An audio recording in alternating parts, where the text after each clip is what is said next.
et kuigi putukad on meie toidulaual olnud inimeste toidulaual aegade algusest saadik, siis Euroopas on see ikkagi päris uus ja üsna vähe täna kasutust leidnud idee.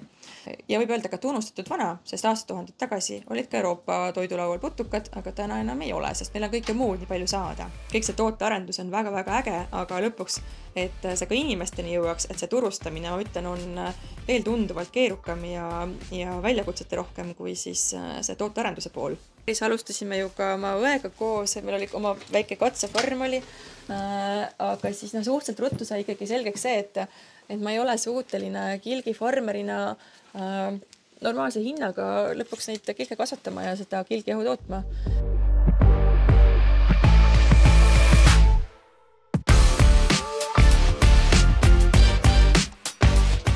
Ja teine pool muidugi oli siis see, et kus ma seda turustan, et niimoodi lõpptoodetena on seda hästi väikselt toimetades väga palju lihtsam teha, kui siis nagu ainult kilke.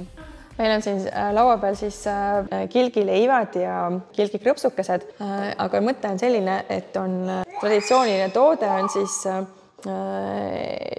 rikastatud kilgijahuga. Minu enda kõige suurem lemmik on tšilliga kilgileivakene, siis on meil batoonid. Tal on siuke nagu rummipalli moodi veits. Mina ei üldse aru, et mingi kilk siin on. Ma ei ole seda kilki ka söönud. Ega seda ei olegi niimoodi aru saada tegelikult. Ja batoonikene mul alati autos, et kes sööb batooni, kes ei söö, aga mul on niimoodi, et mul alati kas käekotis või kuskil autos, et siis kui siuke nagu toidukord hakkab vahele jääma, et siis ma söön ühe batooni ära. Tänapäeval putukafarm on selline hästi kontrollitud ja ka hästi puhta steriilses keskkonnas toimub siis kasvatustegevus.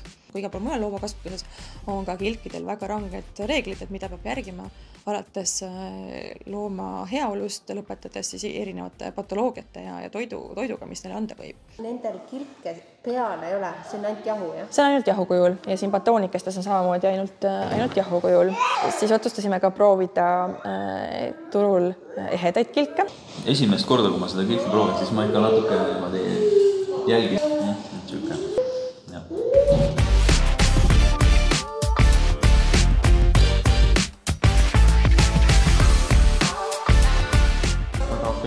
Aga jah, ta meenutab mulle mingit snäkki. See vist äkki mingi kuivatatud kala äkki. Need olid meil ka täitsa olemas Haapsalu koopis. Jaeketil tegelikult on päris suur sotsiaalne roll. Jaekett lõpuks toidab ja aitab oma enda tarbijaid. Sest lõpuks sama kaupmees, kes sulle kaupa toob, tuleb pärast oma perega poodi sulle ostma. Et eks see ring on natuke niipidi ka. Ma ise olen ka Coopi klient. See peedijahu on ka üks selline nagu päris lemmiktoode, mis kusjuures ka Haapsalu Kaubamaja Coopis müüs väga hästi.